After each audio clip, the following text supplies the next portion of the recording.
Welcome to the deep dive.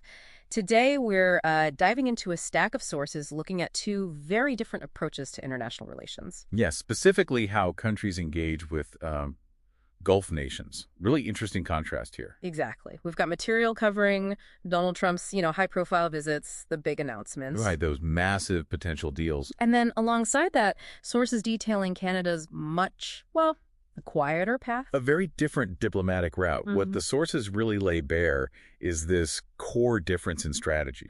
You've got, like, a focus on grand pronouncements, huge figures. I mean, sources talking possibly $2 trillion in deals mentioned. Wow. Versus, a more traditional, maybe principles-based approach, centered on formal agreements, the kind that are legally binding. Okay, so let's unpack this. Did those huge announcements actually translate into reality? Good question. And what were the sort of less obvious costs involved? Could that quieter route, the less flashy one, actually be, more effective long term? Right, the better deal maybe. Yeah.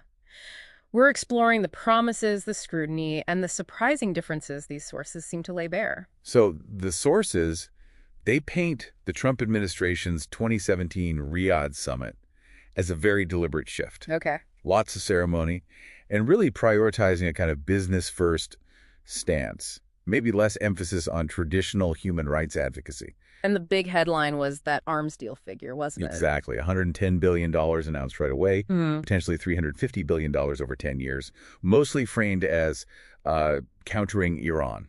And the sources point out key figures, like Jared Kushner, were right in there, meeting defense contractors. Direct involvement. But here's where it gets, well, really interesting. According to these sources, a lot of these deals weren't actually finalized contracts. No, that's crucial. Often just letters of interest or intent.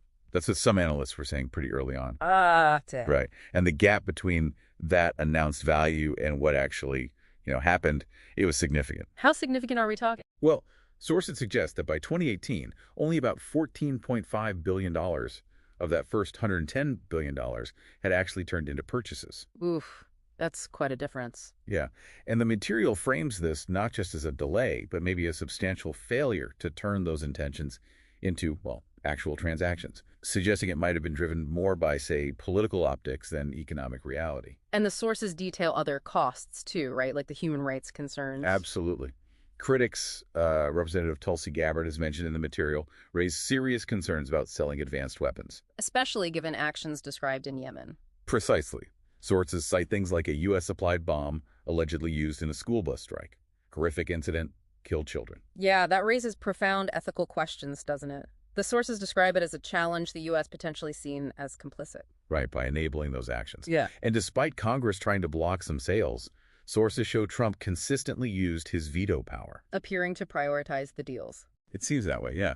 Prioritizing those announced deals over the human rights concerns and even legislative oversight, according to the sources. And then there's this whole other layer. The sources explore potential conflicts of interest, personal business ties. Yeah, this gets complicated. Sources detail what critics apparently called rampant foreign entanglements. Like what specifically? Things like Trump Organization licensing deals in Riyadh, Jeddah, partnerships involving Saudi and Qatari entities, those Al-IV Gulf events at Trump properties. Ah, right. And even a cryptocurrency venture linked to Eric Trump, involving a company backed by the UAE. So the sources are asking if policy decisions might have been influenced by these financial interests. They definitely raise that pointed question. One detail that stands out is Kushner's private equity firm reportedly getting over $3.5 billion from Gulf sovereign wealth funds after he left the White House.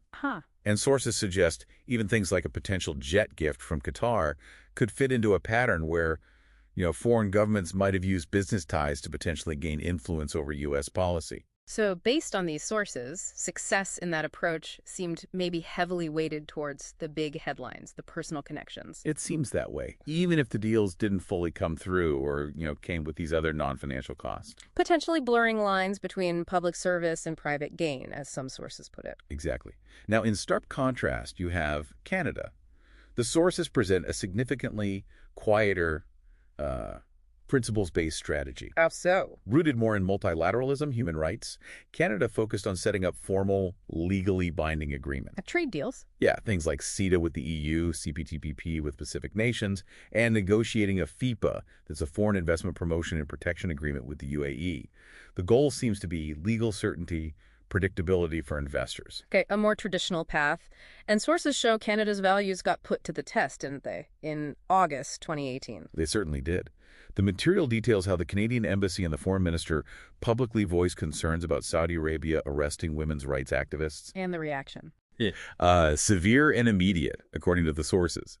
Saudi Arabia expelled the Canadian ambassador, suspended trade, investment, canceled flights, student scholarships. Wow, major diplomatic fallout. Big time. Reportedly even planned to sell off Canadian assets. Yet Prime Minister Trudeau, as the sources report, held firm, didn't back down. No, refused to apologize, stated Canada would keep standing up for its values.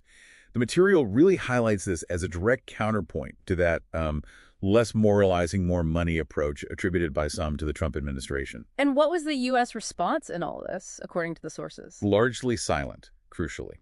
The State Department put out a mild statement, but essentially the U.S. refused to get in the middle. Which sources interpreted how? As maybe a consequence of those closer ties Trump fostered with Riyadh.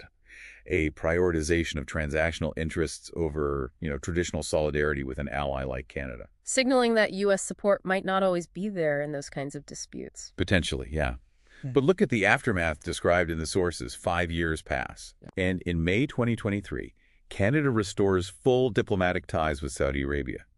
And the terms stated were mutual respect and common interests. So that principled, systematic path, even with the short-term friction. Right, it showed a different kind of resilience. And ultimately, ties were restored, seemingly on terms reflecting that approach. Okay, so if we connect this all to the bigger picture... The sources really highlight this fundamental difference in foreign policy styles, and maybe their outcomes. Right. You have one style prioritizing immediate, often non-binding, transactional gains, the headlines, maybe even at cost to traditional alliances or human rights concerns. Leading to what some sources called a backfire when deals didn't fully materialize and these conflict of interest questions popped up. Exactly, and then you contrast that with Canada. Upholding human rights values, even under pressure, sticking to that more systematic path, formal, binding agreements. And the sources suggest this less dramatic approach, maybe it offered more stability, long-term resilience, ultimately leading to restored ties on terms of, mutual respect. So this raises an important question, doesn't it,